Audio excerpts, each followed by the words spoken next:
In this video, we will talk about PO medication calculations, primarily focusing on tablets and capsules, but we'll also talk about liquid medications and use some examples of how to do those calculations.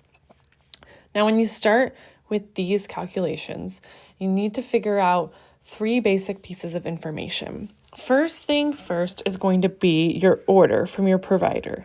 So what is ordered for your patient, okay? And that can be usually found in the chart, whether it's paper or electronic. Sometimes it's in somewhere called the EMR, but you'll find that order. This order is typically in milligrams or micrograms or grams even. It's based on weight typically. Now, there might be other units of measure.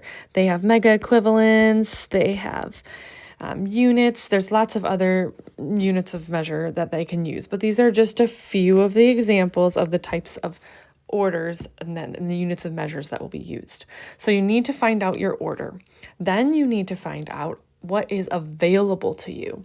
Now, what's available to you might come in the form of a pill bottle. It might come in the form of a little paper package. It might come in the form of a liquid bottle. So you need to figure out what is in there. That usually has a dispensed dose that's in there. So dispensed from the pharmacy. This could be dispensed here. You can also think of it as available. And that will have a dose. That's one key piece of information you need to know. And you also need to know the quantity that dose is in. This quantity could be liquids, but if it's a tablet or capsule, typically it's one capsule, one tablet equals so many milligrams or so many micrograms.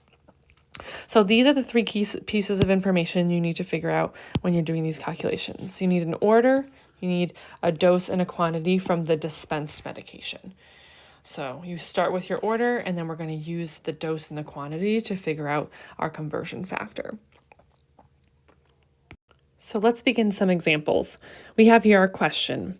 A patient is prescribed amoxicillin 500 milligrams orally every 8 hours for 7 days. The medication is available in 250 milligram tablets. How many tablets should the nurse administer per dose? Now, I want to point out some key information in this question. First thing first, what is our order? Can you find the order? When you see the word prescribed, that's a key. So we have here amoxicillin 500 milligrams. We know it's given orally, it's every 8 hours, and it's for 7 days.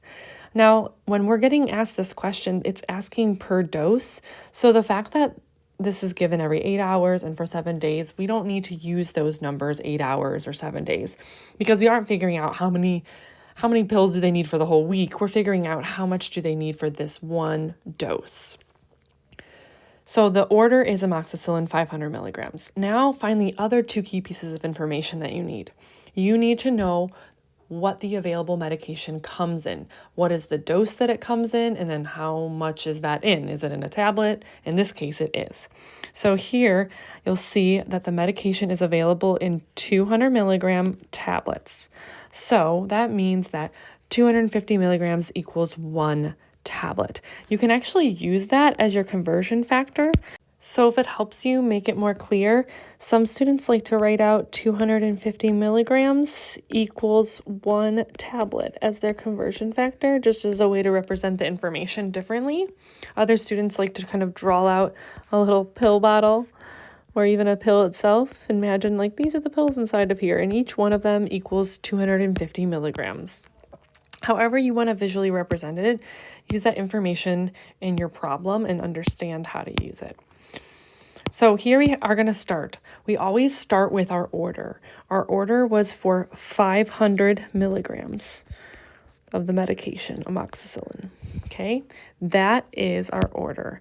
And I'll write that in yellow up above there just so you can see how it works, the order. Okay, then we have our available medication. And for our available medication, we have 250 milligram tablets.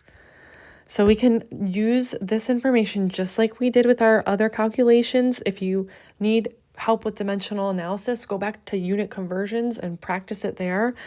But you can understand here that we can use the information of 250 milligrams equaling 1 tablet as a conversion factor. And if you think of it, you can think of the second part of the problem as what's available, or you can also think of it as dispensed.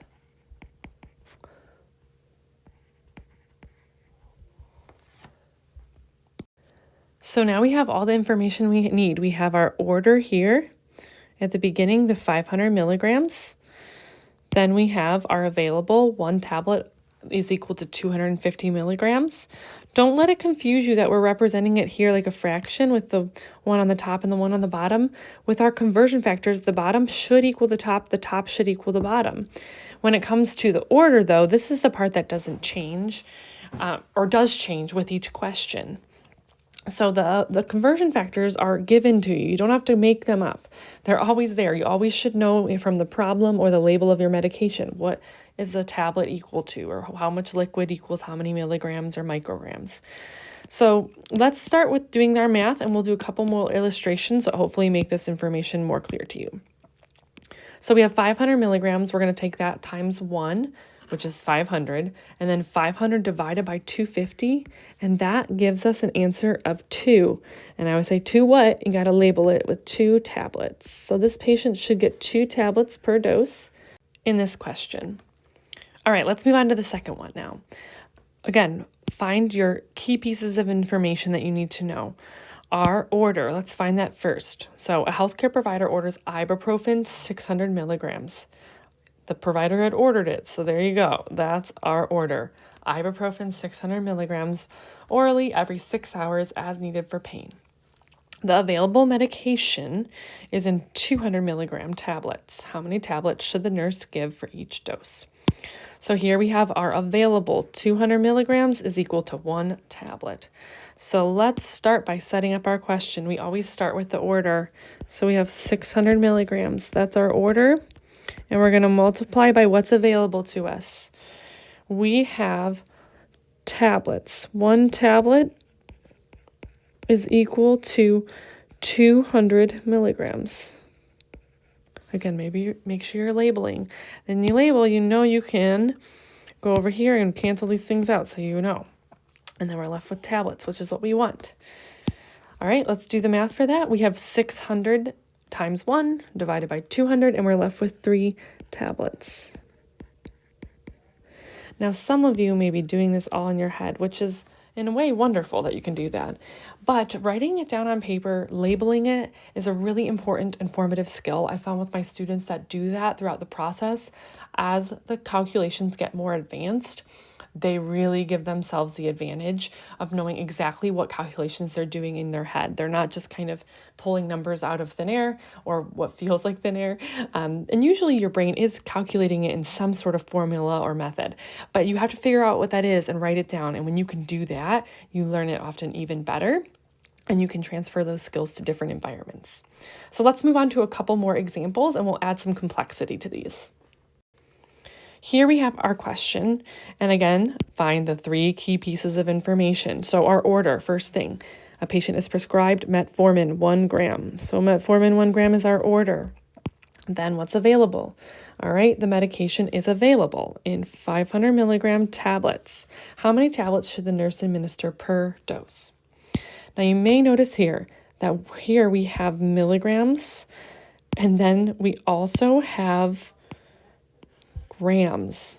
So these units of measure are not equal, and therefore we can't just do our normal calculations where we did order times what's available. We have to actually convert those units of measure so they match.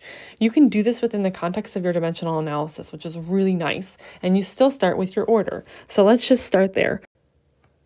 Our patient is ordered 1 gram, and we are trying to figure out how many tablets. So we need to go from grams to milligrams. So instead of initially putting our order times the available, we can go from actually grams to milligrams. And this is a conversion factor which hopefully you've memorized or will. In this case, you just need to know how many grams equal how many milligrams, because remember, top and bottom should equal each other. So we know that 1 gram equals 1,000 milligrams. Now, some students like to do these kind of versions in two separate steps, meaning they would just put an equal sign right after here and calculate how many milligrams are ordered for this patient. But you can line it all up with dimensional analysis and do it at the same time. So here, let's just cancel out so you can visualize it, the grams and the grams. So we know that's gone.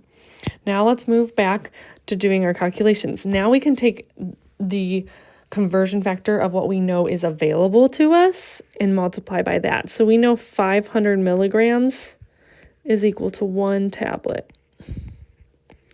And then you can do this math all at the same time. So just to cancel out our units here, milligrams cancels milligrams. Now, as a reminder of kind of your order of operations, you need to multiply across the top here. That'll give you a numerator, and then you can multiply across the bottom and divide by those numbers. So here we have 1 times 1,000 times 1. That gives us 1,000. Then we divide that by our denominator. 1 times 500 is 500. So we got 1,000 divided by 500, which leaves us with 2 tablets. So you see how that unit conversion is moved in there? I'll kind of label these different steps. We started with our order here. Then we moved on to our unit conversion. Then we moved on to our available medication. And then that finally gave us our math that we could do to get our 2 tablets as our final answer.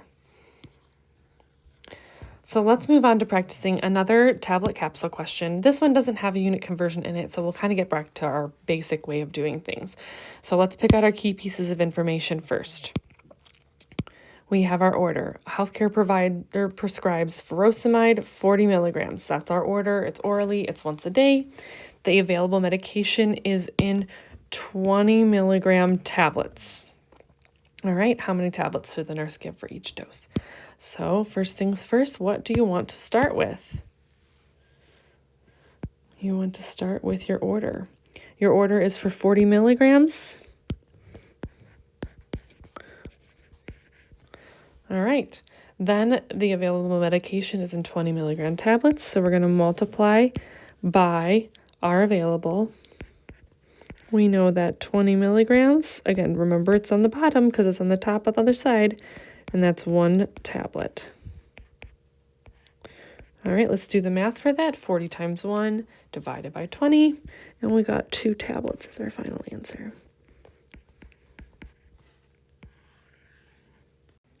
And we're moving right along to our final question.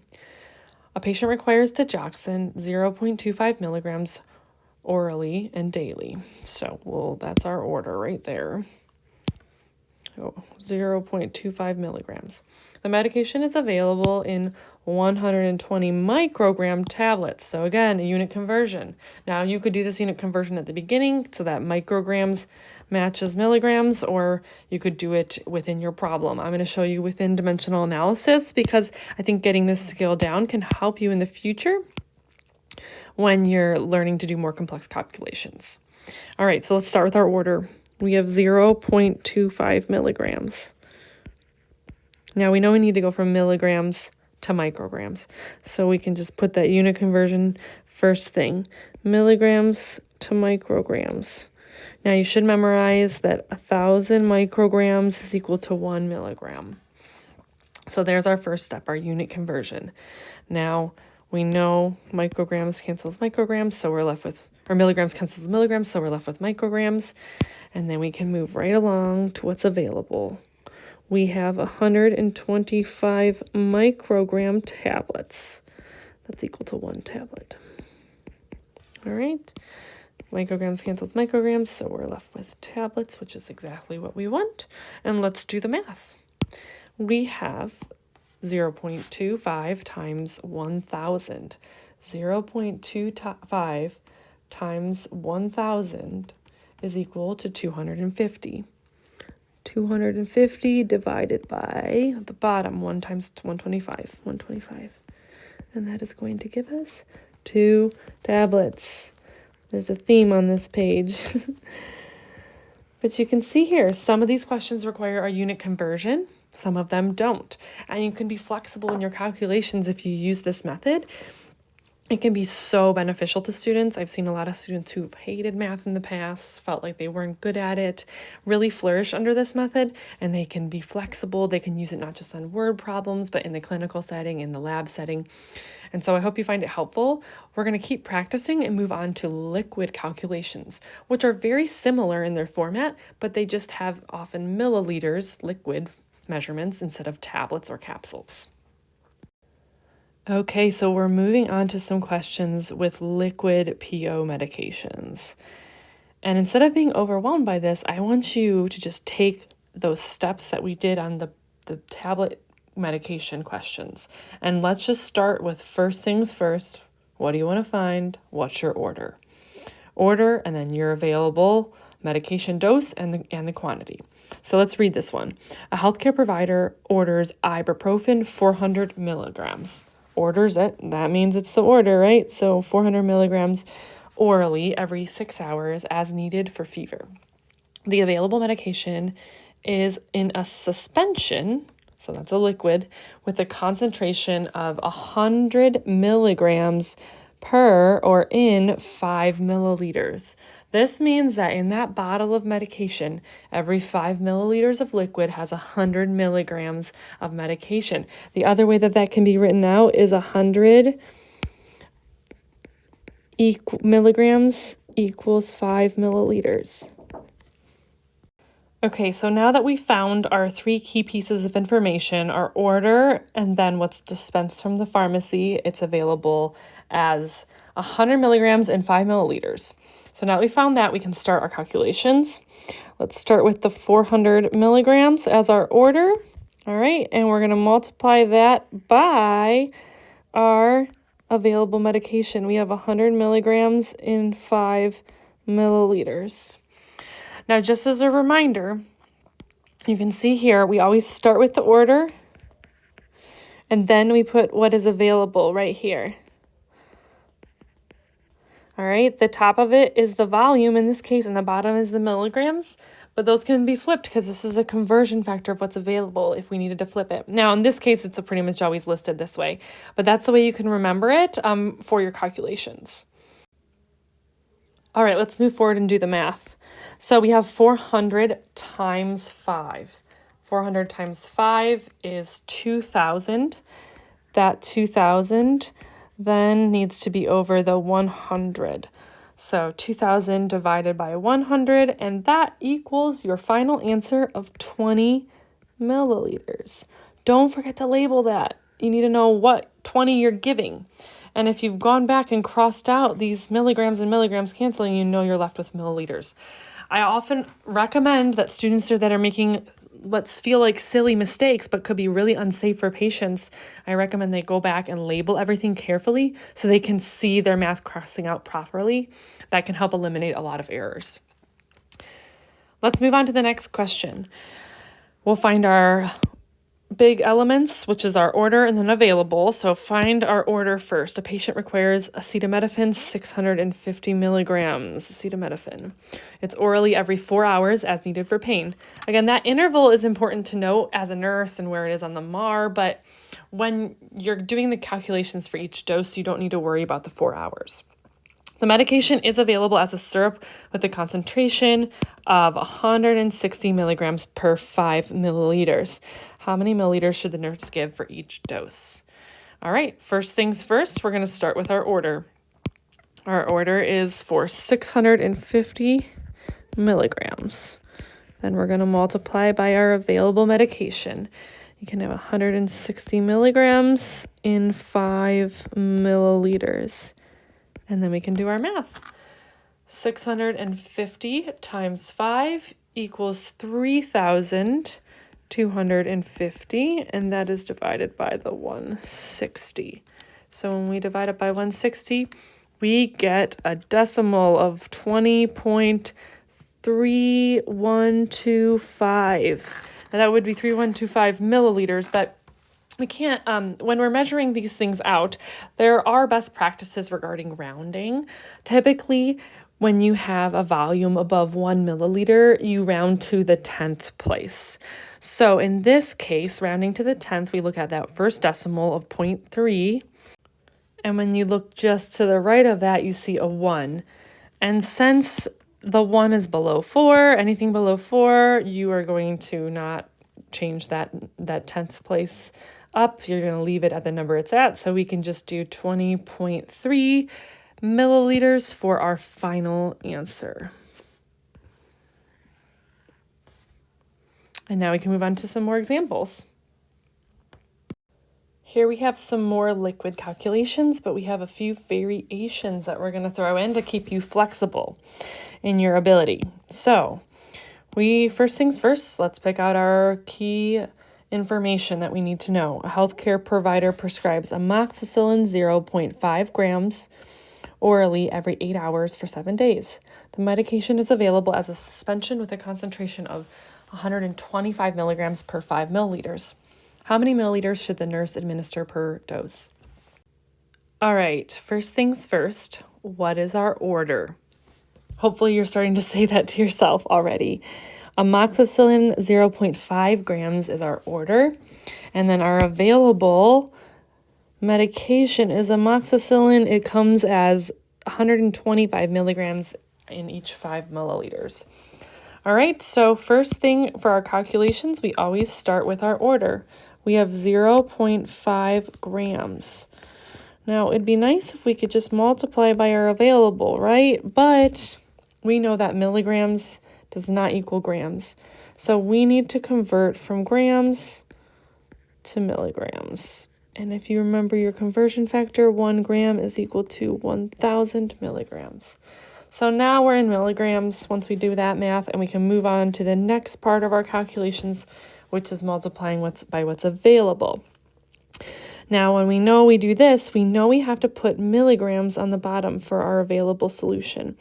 And we have 125 milligrams is equal to every 5 milliliters in that bottle of medication. So here, just to kind of check our work, we'll cancel out grams and grams, milligrams and milligrams, and we're left with milliliters, which is what we want. If you remember, just to label these, you have your order here, then you have a unit conversion here, and then we have the available or dispensed medication here. If you want to think of this, some students have drawn even like a medication bottle over this part just to remind them that this is like the liquid bottle. I'm going to move back from that and we can actually do the math now. All right. So remember to multiply across the top first. So we have 0.5 times 1,000 times 5, and that's going to give you 2,500. That's over our bottom, which is 1 times 125, which is 125. So that gives us a final answer of 20, and don't forget to label it, milliliters. So you'll be giving 20 milliliters per dose for that question. All right, moving on. Let's find our key parts of the question. We need an order. A patient is prescribed cefazolin 0.25 grams. There's our order. And then if you read on, you see the medication is available as 125 milligrams in 5 mils, similar to our last question, but we have a different ordered dose, and it's a different medication. So let's start with the order again. In this case, we have 0.25 grams. Again, we need to do a unit conversion because grams here does not equal the milligrams here. So let's convert from grams to milligrams. 1,000 milligrams equals 1 gram. And then we can do our available calculations. We know that 125 milligrams is equal to 5 milliliters. And so they're there. Now, I've had some students in the past try to like cross multiply and do different things. I think it comes from learning other methods of calculating ratios and proportions. But in this case, don't forget to do just the multiplication right across the top. That's what I like about dimensional analysis, is you can just move right along the top. You don't have to do any of this cross multiplying or anything. We're just making our own equation here. We're basically making our own formula. So we're going to take that 0.25 times 1,000, and then we're going to multiply it times 5. Again, we get our top number here, 1,250, and we're dividing that by our denominator, which is 125, since 125 times 1 equals 125. And we are left with a final answer of 10 milliliters. And there you go. All right, our final question. Healthcare provider prescribes ranitidine 150 milligrams orally twice a day. That looks like our order, right? 125 milligrams. And then available, the medication is available as a syrup, and it's 15 milligrams in 1 milliliter. Anytime there's not a number before the milliliter per mil, that just means 1. So let's start with our order. We have 150 milligrams. And we're going to multiply that by what's available, because milligrams matches our order, so we don't have to do a unit conversion this time. We know that the 15 milligrams goes on the bottom, and the 1 milliliter goes on the top. Remember, milligrams on the top, milligrams on the bottom there. It's not the number canceling out, it's just the units of measure, and then we can do the math. So 150 times 1 is 150, and then that divided by 15 gives you 10 milliliters per dose. And that's how you do liquid calculations. You'll get more practice with this sort of calculation when you get into injections. So if you'd like some similar practice, you can move on to injections or go back and practice some tablets and capsules questions again.